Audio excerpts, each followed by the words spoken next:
Mr. McDonald, can you give us a park update? And in particular, I've asked Ray if he could give us an update on our trail system. For those of you that were at the town hall meeting, you heard the gentleman express some of the concerns about the product we use on some of our trails. And Ray had done some of that concern had been expressed in the past, and so I thought it would be beneficial for him to update that. And I think he's going to cover some other park updates as well. Well, as Ms. Getchell said, this comes up from time to time, and seems to always come up in the town hall meeting about the condition of our trails and what we do in north versus south, and you know how it goes. So I wanted to just give you a quick update on the trail services that we use, what we have in our different parks, some of the costs related to such, but this is just our comparison of what we call the aggregate, or is the crushed limestone product that we actually now are having a really tough time trying to find, but we think we might have found a new supplier for, versus concrete. And I think some of the, probably the first question maybe that would come to mind from a citizen is, you know, what we've done in the northern part of our city and what we refer to as Trails of Euless. But please understand that that trail that goes from Bob Eden, well, to Main Street, that was one section of trail, and then the other section was through McCormick. That was a part of the project that was grant funded through TxDOT a number of years ago. Chris and I, in fact, both worked on that together. And then from McCormick going east, what is at the preserve at McCormick Park was also a grant-funded project. That was Parks and Wildlife grant funds that paid for that. That's why that portion of the trail, most of it is this crushed limestone surface, although some of it is concrete. And then the Villages of Bear Creek was also a Texas Parks and Wildlife grant-funded project, and that is all crushed limestone. So that's why when you see there that it must meet the American Association of State Highway Transportation guidelines, what we refer to as AASHTO. The project that you will see this year is the continuation for Bob Eden up through Lake Parks. That has to meet those standards as well, because that's another TxDOT project. So we're mandated by them to do it a certain way. It has to be a certain width, a certain thickness, has to be concrete, can't be crushed aggregate. So that's, you know, some people wonder why we've done what we've done in certain areas of town. It is all strictly and entirely based on grant funds that were available and awarded at the time. So as you can see, there's more differences between the two. What we like as a staff with the crushed limestone versus the concrete is this one here, which is when we do get flooding, and we do quite often, it's much easier to go out there and make repairs and redirect where we need to. Those of you who have used the trail at the Villages of Bear Creek over the years have noticed that it has been redirected many, many times, because after just about any substantial rain that we get, we lose some trail into the creek, and if it were concrete, it would be much more expensive to replace than it is with the crushed aggregate there. So what we have at Bob Eden is about 1.5 miles paved, both linear and loop. The loop was again a different project. It was not funded as part of the TxDOT money. That came later. Car Park, we have a 1/2 mile unpaved. Heritage, 1/4 mile unpaved. McCormick Park, almost a 1/2 mile paved. Preserve, 1/2 mile paved. Trailwood paved. Village of Bear Creek, our largest trail that we have in our system, unpaved, and Wilshire is paved. So both in north and south, we have both. So what I was able to do a couple of weeks ago, after about a 3/4 inch rain event that happened, I should say, on 1/30, I don't know what happened, shots were not taken on February the 1st, they were taken on January yeah, that's right, February, after the rain on the January 31st. About a 3/4 inch rain. So I went out and I walked the entire trail system both at the villages as well as at Carr. Was able to go through portions of our other trail system, so I just wanted to kind of show you the condition of those trails. This is at the Villages of Bear Creek Park. You can see both standing water and some muddy areas there. And you can see, regardless of when it rained or how much it rained, they still use it. They go out there, they ride their bikes, they jog, you can see lots of what I think are dog prints. At least I hope they are, and not coyote prints.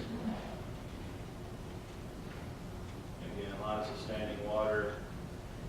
You'll notice in a lot of these pictures as well, some of the areas that are worse than others are the shaded areas. Obviously, they're not getting the sun, they're not getting a lot of wind pass over, so they're staying wetter, is that a word? They're staying wetter than other areas that do get the sun and much more wind. Now, the picture on the right is not at the villages, that's actually at the preserve. But you can see a paved trail with, a pretty good stand of water there on the trail. If you go back to the aggregate, on the picture on the left especially, are those considered maybe potholes that we could just bring in a little bit extra so that the water would run off left and right and not sit in the middle of the trail? Yes, sir, absolutely. Those are low spots in the trail. As well as, that's why I wanted to show this, and you'll see a couple of others in here, where because of, now, you're absolutely correct, here's a low spot. The one on the right is a high spot on the side of the trail, which is keeping the water from draining. So kind of two different problems that we need to remedy, but still the same problem in that it's holding water.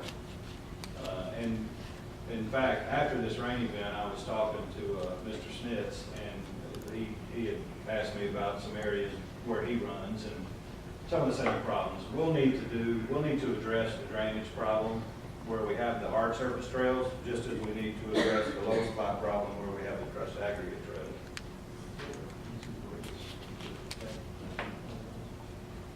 This is the easiest way, you know what we do? It's what we do on our ball fields as well. After it rains, we go out with a can of spray paint, and we spray paint the areas that are either holding water or, as in the case on the right, that can't drain, so that we know either where we need to bring in product to raise it up or where we need to get our box blade and cut some areas out so that it drains. Same thing we do on our ball fields at the athletic complex. We spray paint spots that hold water, and then we know when it dries up where we need to go in and either add or take away, whatever the case may be, or, in case out there, we may have some sprinkler issues. So, again, perfect example here. Some high spots on either side of the trail. And this is all due mainly because of the rains over the years. It brings in silt, it brings in material that's hard to drain off the trail system, and just as it does, on the side of the roads or anywhere else, it just kind of builds up over time. So yes, there absolutely is some areas there that we need to address both on the hard surface and on the soft surface. This was a car park. Now, you wonder why in this picture I took of the parking lot. If I go back, a couple landmarks there. The one on the right, look at where the porta potty is, and then the one on the left, that area kind of in the top of the picture there, that's the entrance to the gazebo. So what I wanted to show in this particular picture, and you could probably, if you go down there, you can see it a lot better. Every bit of water that hits the parking lot in the rain event here drains right to that area because of the way that it's sloped. This has always been a problem area for us. We have tried lots of different methods of trying to remedy this particular area because it really does drain fairly well in other areas of that park. But because of the slope of the parking lot, and that's just where it catches all the water, and that's where it sits. So that's been a problem for us for a while. Could we come in with a harder, it's weird that aggregate is sinking like it does for those footprints. Could we come in with a gravel base that's a little bit more sturdier and then come in with the aggregate on top of it? Does that? Well, that's actually what this is. It has a larger, it's 3/8 minus is what we get. That may not mean anything. We do have a larger rock that is underneath what we put on top, and then we roll it in. Okay. It's just weird it sinks in like that with those footprints. Well, I mean, that's just that's just because it was wet. I mean, 3/4 inch rain, and I can tell you, this didn't happen the next day, this happened during the rain. They were out there while it was raining, because I was out there the next morning, and that had already hardened, and those footprints that you see, it was not soft and muddy through there. That had already hardened up, in fact, the next day. I was out there about 11 o'clock. And I was surprised to see that, because it was so hard, that there was no doubt that happened the day before when it was raining. Ray, one other thing, the aggregate allows it to drain much better. Where you have those low spots, it'll percolate through that, where on concrete, it has to dry. And so, Yeah. if you dry it right after, during the rain and right after, it's gonna be standing, but other than that, it's gonna percolate and go away. So, speaking of car park, overall, is 90% of it okay? It's just this part behind the gazebo where all the water's flowing through it? Yes, sir, mostly, and you can see through some of these, I mean, this is the rest of the park. As you can see, it's not as bad. Could we just address that small little piece behind the gazebo, whether it be a harder surface or something, that's something to look into later? Well, yeah, we've got, I'll show you our process here in just a second, and then we've got some ideas of some other things that we may try. But just to give you an idea, over the last 2 years, I mean, we've spent 325 man-hours on trail maintenance, with over half of those at Car Park. Spent $1,700 on product, applied 76 tons of new product. Harley rake, I'll show you that in just a second. That's the application that I have some pictures of, and we'll show you, kind of explain to you how we do that. So we've done that at Car Park 4 different times, and at the Village of Bear Creek once. That's our Harley rake. When we go out and work these trails, this is the process that we do it. The Harley rake fluffs it up, basically, as you can see there. Then we bring in additional product, and then we borrow Public Works steel drum roller, and we go out there and we roll that in. Now, in this particular area, we actually applied some Portland cement to this area, trying to harden that area up. We've also talked with Public Works over the last couple of years about, and we're going to actually test an area. James and I talked about this a couple of weeks ago. We're not here.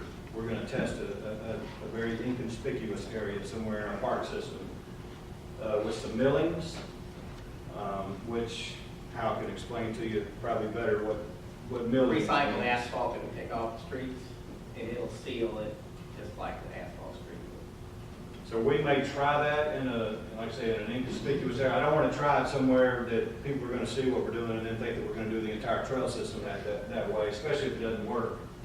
But we will try that and see how it compacts, see how it drains, see if that might be an option for us in some areas, like you were alluding to earlier. But, I mean, we certainly try as best we can to address those areas, but as Mr. McCamey said at the town hall, one thing to always remember and consider in these areas is that you can see from those pictures that I showed you at the parking lot, it's a floodplain, it's the lowest elevation, that's why they're a park. There's no other use for it but then to develop it into a park. So when it rains, I mean, that's the result typically that you're going to get, particularly on trails, these types of trails. But we will continue to do everything we can to try to address those areas as quickly as possible as well. But, you know, even in the summertime, when there has been no rain, we still get some calls because, like at Car Park, for instance, they're without a substantial investment on our part, there is no way to irrigate that park other than spray water over the trails on occasion. And, you know, those 5:30 in the morning walkers, they're going to walk on a damn trail. That's the only time that we can irrigate is at night. So, but we will continue to do everything we can to try to address the concerns. Go ahead, come up. Yes, sir. Is that trail that you're showing, if money wasn't a consideration here and you didn't have, you know, the grant money dictating what you put in, is that what the preference would be, to do that instead of concrete? You know, it varies depending on who's using it. There are those who absolutely love concrete trails. There are those who are adamant that the crushed limestone trail is the best surface, particularly if you're a runner. You know, our resident runner in town has told me many times, please, please, please do not do anything. That's where he goes to train for his marathons, and he said, I absolutely love it, and if you were to change it, I would have to find another place to go train. So I think it just really depends on the user. Does that 3/8 aggregate, does it tear up the lawnmowers on the edges next to the grass? No, sir. Okay.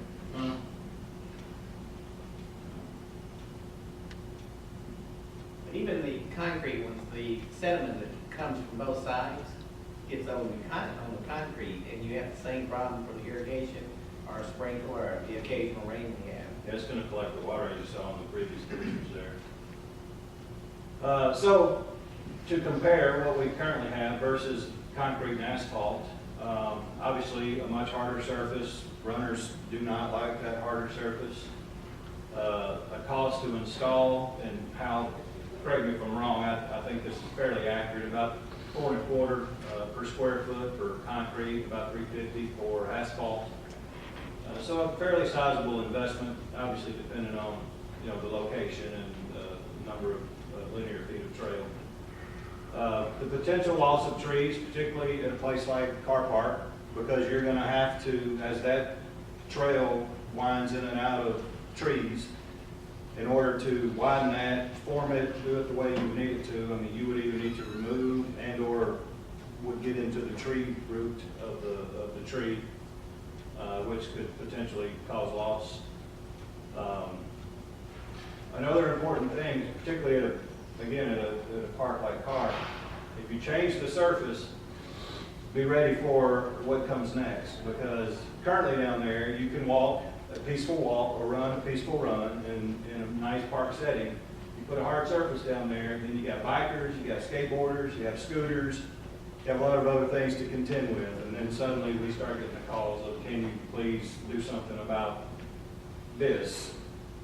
Rather than, you know, we used to have a nice place we could come and run, now we've got to contend with all the kids on the bikes and the skateboarders. So, and as Hal talked about earlier, you have you know, with the crushed limestone, obviously drains easily, you know, would allow water to pass through, hard surface would not. Now, longevity, concrete beats them all.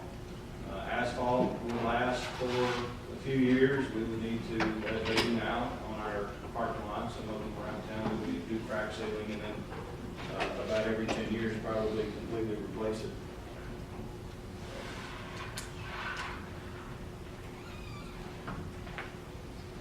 Any questions on trailers or park? Yes, sir. So what's your overall thought on how to mitigate that issue? Honestly, Mr. Bynum, keep doing what we're doing. And we address it as best we can, as often as we can, with the resources that we have available to us. And I mean, in all honesty, I think we do a great job.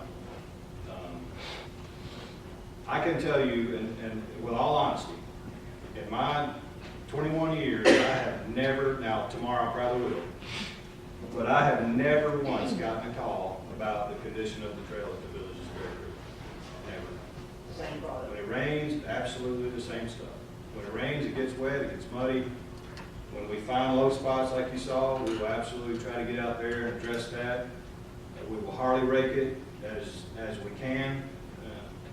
In all honesty, the Harley rake just about spends its life at the athletic complex during ball season. But outside of that, we use it on our trails as often as we can. We buy the product, we roll it in, we, you know, box blade the areas on the hard surfaces that need to be addressed because of drainage.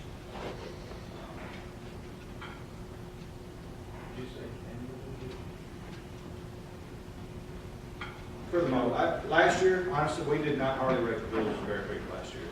We did Car Park, but we did not the Village of Bear Creek. So, I'm sorry.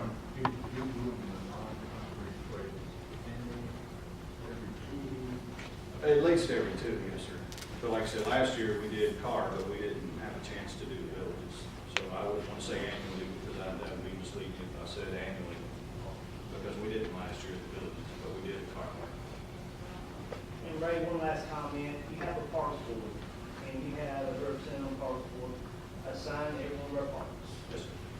And they report out conditions of the parks.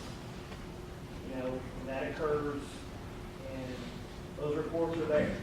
So they direct you, and they give you that input from the citizens. So I think, from what I can see, I think you're doing a pretty good job, right? I mean, I'm not here by no means criticizing or any above. I'm just saying there are avenues too that, you know, we can address that, you know, as a citizen too. That not only just from council too, from the parks board too, that guidance also. So just don't let that up, because you have an amazing parks board and you have a good staff in our parks. And we talk to people when we come to our city, and parks is a continued discussion. They love our parks. With people who live to use it. So, I don't think our citizens understand that we do have an amazing parks board. And those people who work on that parks board, they actually go out and walk those parks and do good reports. So, just wanted that up to you also, right? Now, as in anything in life, is there room for improvement? Absolutely. And we try as best we can to do that.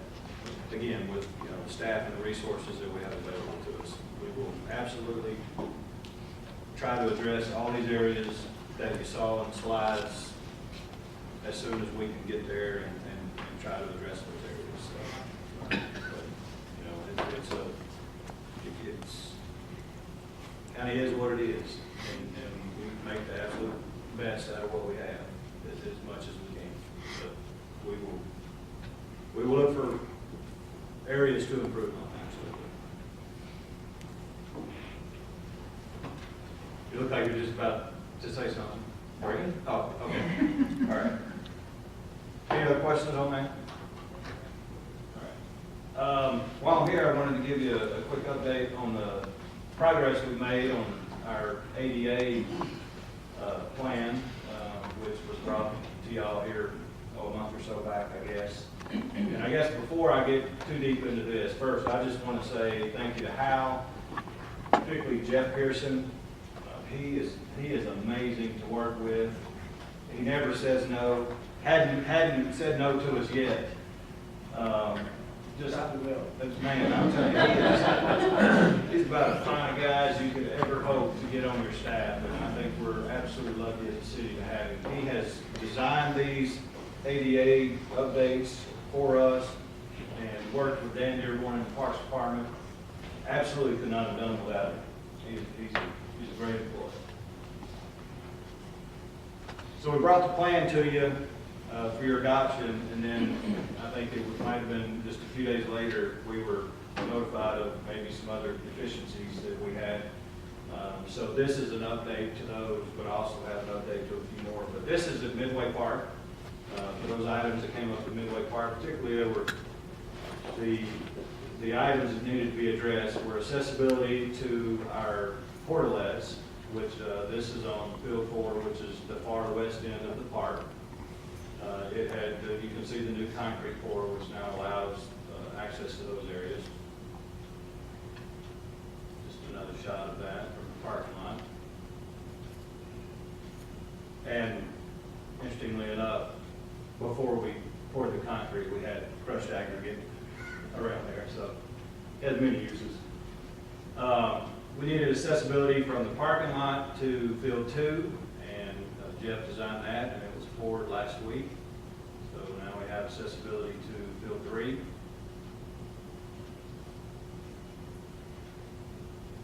Accessibility from, you can see where it tees off and goes towards the rec center. We had no accessible route from the rec center to Field 3, nor from that part of Field 3 to the parking lot or the porta potty. So now we've addressed that with this board. This is just a reverse look of that. And now we have accessibility from, this is if you're standing on the west side of the rec center, now you can have accessibility to go right across to Field 3 for both of those ramps. And just look back at the same thing This is closer to the playground area. Had the same issue with accessibility. This is at McCormick Park, the gazebo at McCormick Park. We did not have an accessible ramp. We had stairs going into the gazebo. Jeff designed and oversaw the forward construction of the ramp. And you can see now that it goes directly into the gazebo. We actually have our first rental there this weekend. A wedding will take place on Saturday in that gazebo without the caution tape. Yes, sir. I'm glad you asked that because not that it's required because it does have the lip, but we are going to put a handrail on there that will basically go from here and wrap around to about here. And then we've rebuilt the steps with rock. And it's not there yet, but we're gonna rock the facing of that ramp so that it all blends in together. But the steps now, instead of wood steps, we have rock steps, which have already been broken by skateboarders, and then we have to go out and repair. I guess depending on who you marry, you might need the caution tape. Huh? Just leave it.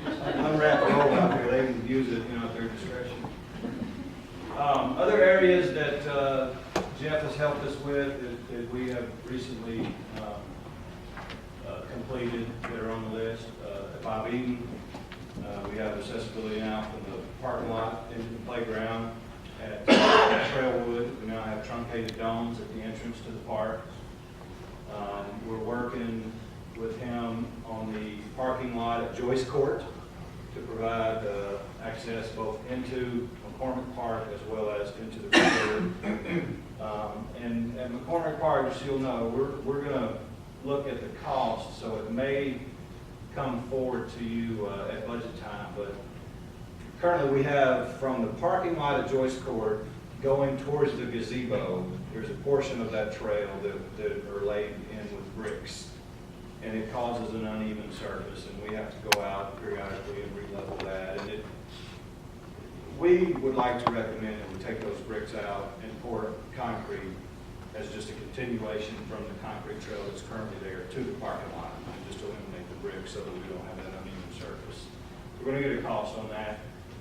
If it's not too terribly expensive, we'll do that in-house, but we're not real sure yet what the cost on that's going to be. So if you see that taking place down there, know that that's because it's, in our mind, it's an ADA issue that we want to address. And then I could just name 6 or 8 parking lots that Jeff has helped us with repainting, restriping for handicap accessibility, both van and regular handicap parking. So he's been a big help for us. A couple other things while I'm here, I just want to update you on real quick. We opened quotes, I should say, last week on South Eula's Pool. Very happy to announce that we were significantly under budget. It came in at about $24,000 for the demo of the pool. The contractor is a very reputable contractor that we checked the references and just had the best things to say from customers from other cities around us, TxDOT, a couple of school districts. Every one of them said they continue to do business with them because they were such a great contractor to work with. This Intercon Environmental out of Mansfield. I talked to the project manager. He has agreed. He said it'll take them about 5 days to do it, and has agreed to start the Monday of HBISD spring break so that it has no disruption at all, anything going on at the school. So they will be in and hopefully out while those kids are all on spring break. So, and then I guess lastly, I wanted to update you quickly on the Walk of Champions. Ms. Fetchel and I talked about it, and she has, I think, taken our recommendations to the mayor, and the mayor has agreed. But just wanted to let you all know that we will hopefully have a meeting soon with a couple of new members, Mr. Bynum being our council liaison now to the Walk of Champions Committee, and then Mr. Hall being our citizen member as well. So we will have another meeting soon and bring forth another recommendation, and